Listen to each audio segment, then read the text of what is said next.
The Viking home that outsmarted the Arctic and why the modern world was told to forget it. The Arctic doesn't forgive mistakes, it exposes them. That's why what archaeologists uncovered beneath frozen ground in Greenland and northern Iceland hit like a slap to the face of modern engineering. These weren't crude survival huts, barely clinging to life. These were homes that quietly dominated one of the harshest environments on Earth. No machines, no fuel dependency, no modern insulation. And yet they stayed warm, dry and stable for centuries.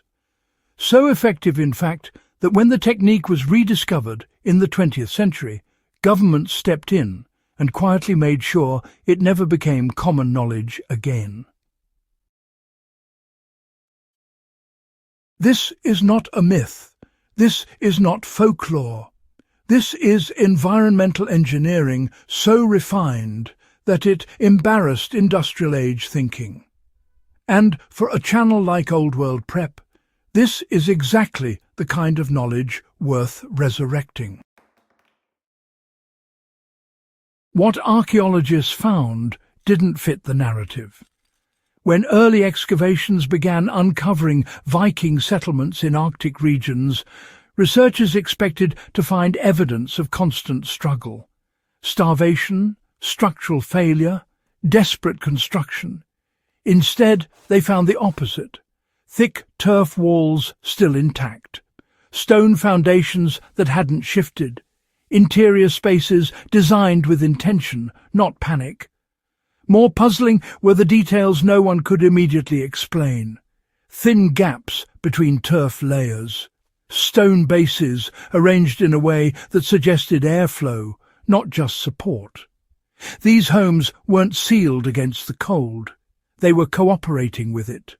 That alone challenged everything modern builders believed about Arctic survival. The secret wasn't warmth, but, well, controlled breathing. The core of the Viking technique wasn't insulation in the modern sense. It was instead controlled air movement. What we now call passive thermal convection was, in fact, baked into the structure itself. Warm air from the central hearth rose naturally. As it did, it created a gentle pull that drew colder air inward through the lower layers of the turf walls. But here's the key. That incoming air didn't rush in. It filtered slowly through dense layers of soil, roots, straw and stone. By the time it reached the interior, it was tempered. Moisture was regulated. Mold never took hold. The temperature stabilized instead of swinging wildly. The house breathed, silently, constantly. Later, European shelters failed in the Arctic because they tried to block air completely. Moisture built up. Wood rotted. Walls froze from the inside out. Viking homes avoided all of it by never fighting the environment in the first place. Why modern engineers couldn't replicate it at first? In the early 20th century, Scandinavian engineers attempted to copy these ancient designs while establishing new Arctic towns. On paper, it looked simple. Turf walls, stone bases, central heat source. But the results fell short. The rebuilt homes consumed more fuel. They developed dampness. Air stagnated. What the engineers missed was that the Viking system wasn't about materials alone. It was about proportions, layering, patience, and understanding how air actually wants to move. The original builders didn't calculate airflow. Instead, they observed it over generations. They tuned it, much in the same way a craftsman tunes an instrument. Modern builders, well, they rushed it, and honestly paid the price. World War II changed how this knowledge was treated. By the late 1930s and throughout World War II, fuel scarcity became a strategic problem. Arctic stations, bunkers and research outposts needed to operate with minimal supply chains. That's when engineers revisited the Viking method, this time with fresh eyes and better measurement tools. What they found was, frankly, uncomfortable. Structures that incorporated turf-based airflow systems required just a fraction of the fuel used by conventional heated barracks. They stayed dry. They stayed quiet.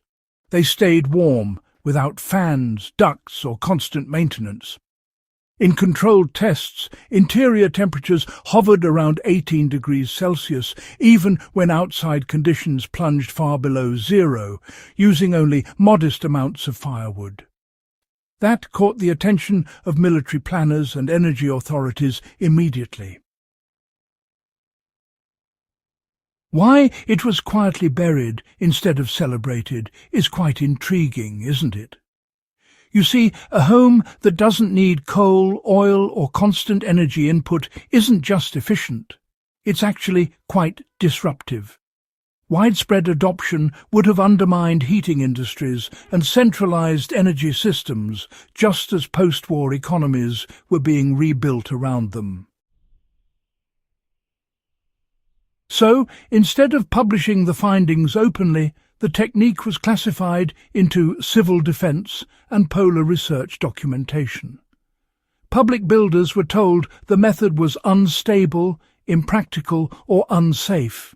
The narrative shifted, you know. Turf homes were labelled primitive. But the truth was the opposite. The knowledge wasn't lost because it failed. It was hidden because it worked too well. Now, let's delve into how the Viking system actually functioned on the ground. Everything started with the foundation. Viking homes sat on deep stone bases that served three purposes at once.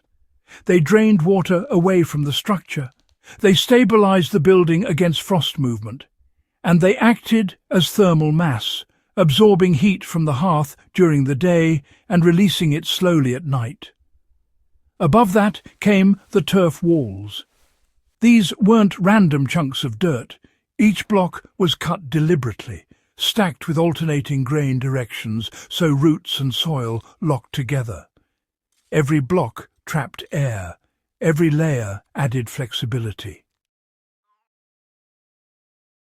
Between certain layers, dried straw or seaweed was inserted.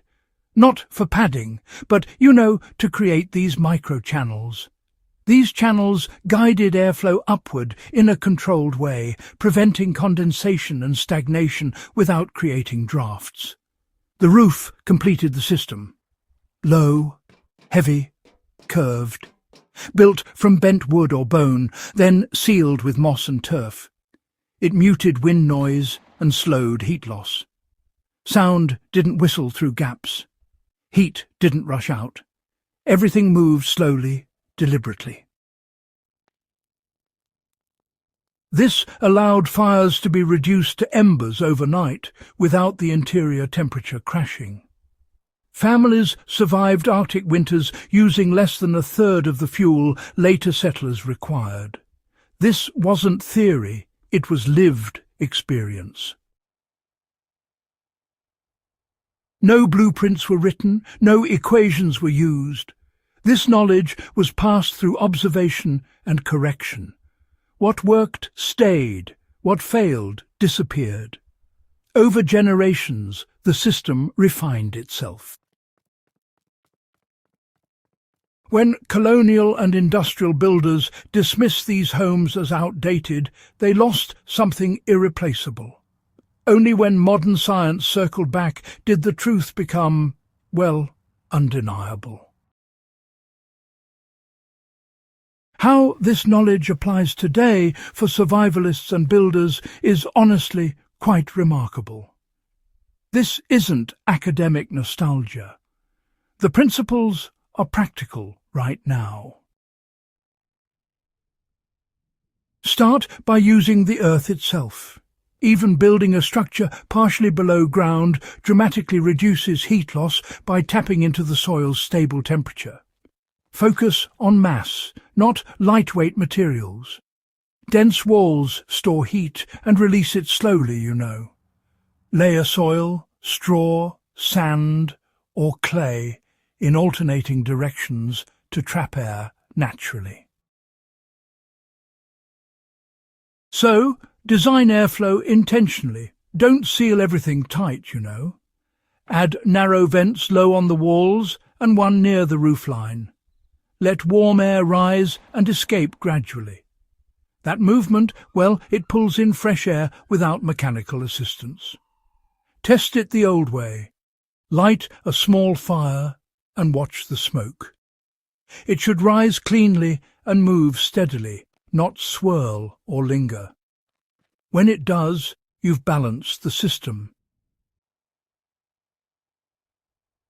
These principles work for living spaces, storage cellars, workshops and animal shelters. Anywhere, temperature stability matters more than brute force heating. The real lesson modern builders still resist is that the Viking method wasn't about conquering nature. It was about listening to it closely enough to stop fighting. That mindset is, well, uncomfortable in an age obsessed with control and consumption. But as energy costs rise and systems grow more fragile, these old solutions start looking less like history and more like a roadmap. This technique was silenced because it exposed an inconvenient truth. Humans once built better by building smarter, not bigger. If this deep dive gave you something new to think about, do the right thing. Subscribe to Old World Prep. Share this with people who still respect hard-earned knowledge. The past solved problems we're pretending are new. It's time to start paying attention again.